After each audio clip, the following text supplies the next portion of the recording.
প্রিয় দর্শক বন্ধুরা, এই মুহূর্তের জন্য উঠে আসছে গুরুত্বপূর্ণ খবর আপডেট। এসএসসি নয়া গেজেট ও প্যারা টিচার প্রসঙ্গ, কি সুবিধা ও কি অসুবিধা, 2016 আপারের ক্ষেত্রে 10% সংরক্ষণ, প্রমাণ সহ জরুরি তথ্য কিন্তু এবার থাকছে এই ভিডিওর মধ্যে। তো ভিডিওটিকে কোনোভাবে স্কিপ করবেন না, অতি অবশ্যই শেষ পর্যন্ত দেখবেন।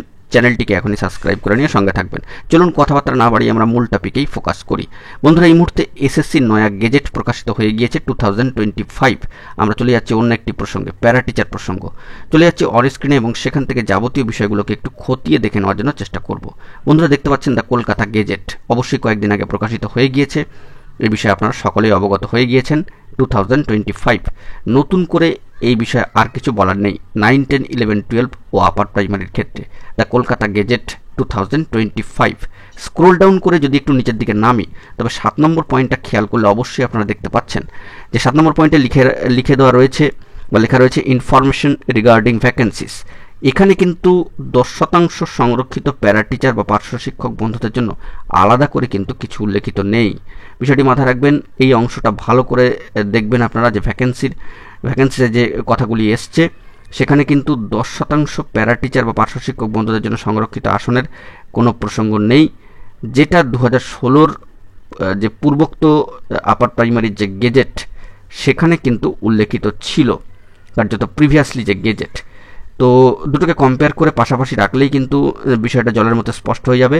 আমরা এখন বর্তমানে যেটা দেখতে পাচ্ছি সেটা হচ্ছে খুব রিসেন্টলি 2025 যেটা প্রকাশিত হলো কয়েকদিন আগে, তা কলকাতা গেজেট। এবং পূর্বোক্ত যদি গেজেটটা আমরা সামনে রাখি তার একটি গুরুত্বপূর্ণ অংশকে 2016 আপার প্রাইমারির ক্ষেত্রে, সেখানে কিন্তু সেই প্রসঙ্গটা আমরা দেখতে পাবো। তো চলুন সেই অংশটা একটু কম্পেয়ার করার জন্য পাশে রেখে আলোচনা করি। চলে এসেছি পূর্ববর্তী 2016 যে গেজেট আপার প্রাইমারির ক্ষেত্রে দেখতেই পাচ্ছেন ইনফরমেশন রিগার্ডিং ভ্যাকেন্সিস, তার 8 নম্বর পয়েন্ট। এখানে কিন্তু 8 নম্বর পয়েন্টের 4 নম্বর যে পয়েন্টটি এখানে উল্লেখিত হয়েছে সাব পয়েন্টটি দেখুন, the state government may be notification earmark up to 10% of the total vacant post with a view to provide adequate representation of the para teachers without disturbing 100-point roster as may be notified from time to time।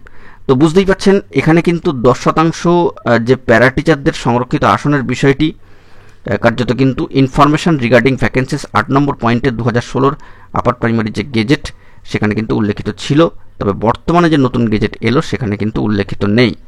এবারে যে সুবিধা অসুবিধার প্রসঙ্গটা সেই জায়গা থেকে বিচার করতে গেলে তো বুঝতেই পারলেন অসুবিধার জায়গাটা, যে সেখানে কিন্তু সংরক্ষণের বিষয়টি থাকলো না, নতুন যে গেজেট ইতিমধ্যেই চলে এসেছে। তবে সুবিধার জায়গা বলতে যে অংশটা বর্তমান নতুন গেজেটে এসছে সেই অংশটাও আমরা একটুখানি দেখে নেওয়ার জন্য চেষ্টা করব বর্তমানে যে নতুন গেজেট তারই অংশ থেকে। চলুন সেই অংশে আমরা প্রবেশ করছি। দেখুন, আপার প্রাইমারির ক্ষেত্রে যে ডিভিশনটা করে দেওয়া রয়েছে অবশ্যই পার্সেন্টেজ অবটেন্ড এবং মেরিট স্কোর অনুযায়ী কী হবে, এবং অবশ্যই এখানে যে ক্রাইটেরিয়াগুলো দেওয়া হয়েছে আপার প্রাইমারির ক্ষেত্রে সেটা কিন্তু আপনারা দেখতে পাচ্ছেন। এটা কিন্তু নতুন যে গেজেট 2025 কয়েকদিন আগে প্রকাশিত হলো সেখান থেকে উল্লেখিত হচ্ছে। তবে এখানে 6 নম্বর পয়েন্টে একটু খেয়াল করে দেখবেন যে প্রিয়র টিচিং এক্সপিরিয়েন্স 5 মার্কসের ক্ষেত্রে কিন্তু প্যারা টিচার বা পার্শ্ব শিক্ষক বন্ধুদের জন্য একটা সুবিধার জায়গা থাকছে। আর বাকি সেক্ষেত্রে বলতে গেলে টেট কোয়ালিফাইড পাশাপাশি রিটেন এক্সামিনেশন ওএমআর বেস্টের ক্ষেত্রে কিন্তু 25 মার্কসের একটা ব্যাপার থাকছে। তাহলে সব মিলিয়ে বলতে গেলে সুবিধা অসুবিধা কার্যত পূর্ববর্তী গেজেট এবং বর্তমান যে নিউ গেজেট প্রকাশিত হলো 2025 কম্পেয়ার করে আপনারা বুঝতেই পাচ্ছেন বিষয়টা কি। এবার পরবর্তী ক্ষেত্রে এই নিয়ে কি হবে না হবে, গেজেটে কোনো আদৌ সংশোধন আসবে কিনা বা কিছু সংযুক্তি আসবে কিনা সেটাও দেখার বিষয়, বা কি হয় না হয় পার্শ্ব শিক্ষক বা প্যারা টিচার বন্ধুদের জন্য সেটাও দেখার বিষয়। আগামীতে কি হচ্ছে সেই দিকে আমাদেরকে ফোকাস রাখতে হবে। দেখা যাক পরবর্তী ক্ষেত্রে কি আপডেট উঠে আসে।